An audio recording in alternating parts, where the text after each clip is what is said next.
Hey everybody, I'm Daisy and I like dolls. I've got something a little bit different to show you today.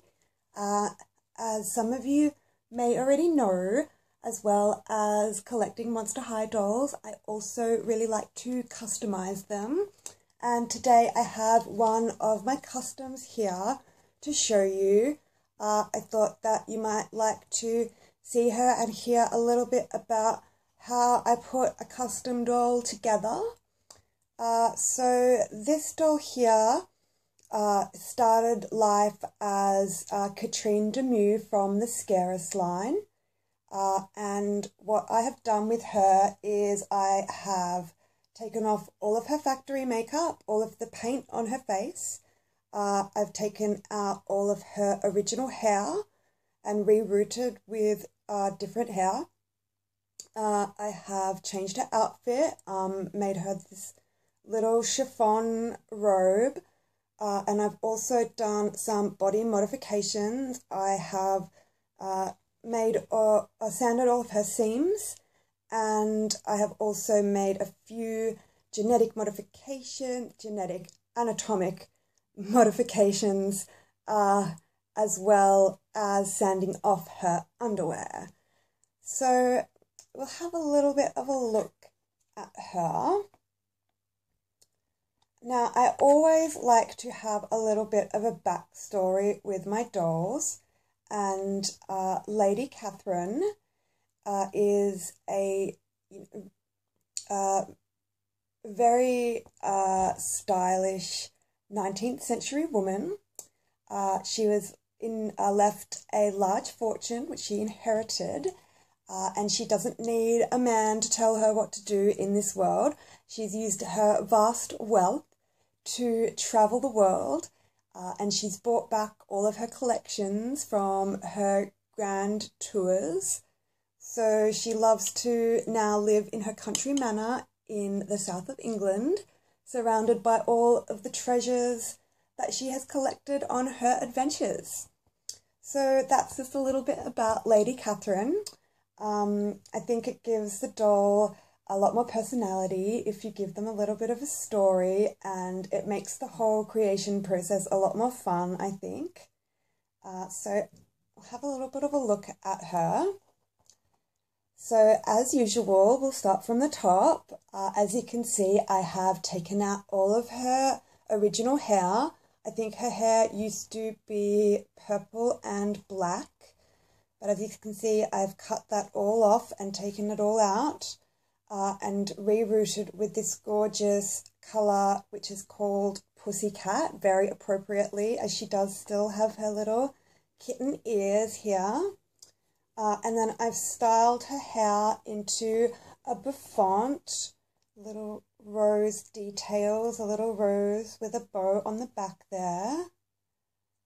And couple of more roses on the top of her bouffant.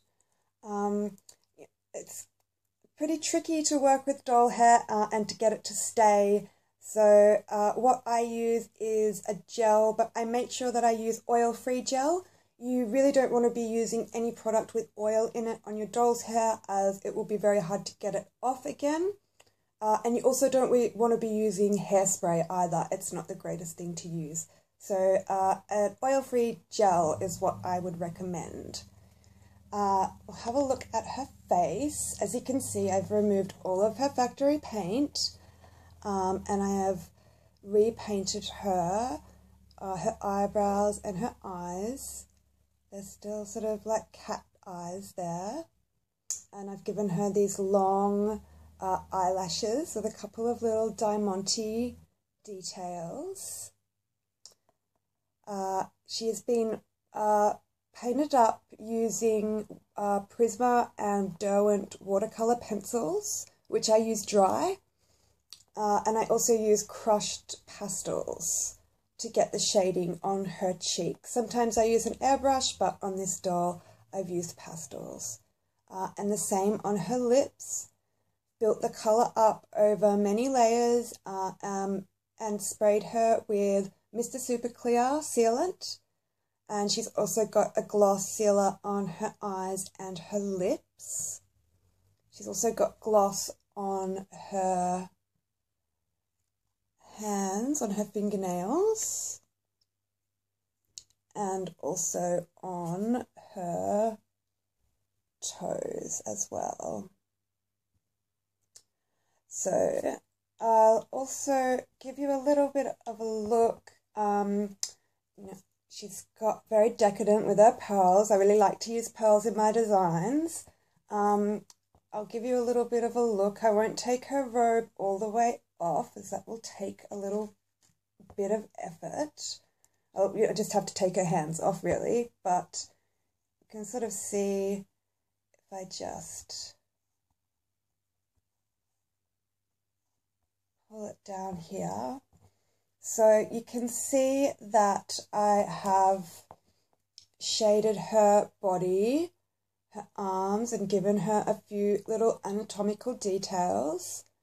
The colour's not picking up great on the camera, but I have shaded her extremities in pink as well, and added some little details here on her torso, and her legs are the same. And I'll show you maybe on the back that her underwear has also been sanded off. And I'll try and save just a little bit of her modesty, but she has been painted all over. So she's been fully customized, this doll. She is already sold. I'm going to be sending her off to her new home tomorrow. But if you are interested, I do take commissions. You can contact me or have a look at my Etsy page. I will put all of the details in the description down here. So I hope that you like her as much as I do, and as I just had so much fun creating this doll. I know that there are some of you out there that don't really like customs. You might think that I've ruined an otherwise beautiful doll, but it's something that I really love doing, and I really hope that you like it too. If you've got any questions with regards to customizing, don't hesitate to ask in the comments. I'm always happy to share whatever knowledge or tips that I've got. Yeah, I think it's a great hobby, and if you want to get into it, you should be able to. So it's not that expensive. All you need is some old dolls and some pencils, a bit of sealant, and a lot of time and patience. I hope you guys like this video, like this doll. Please don't forget to subscribe, and I will see you really, really soon.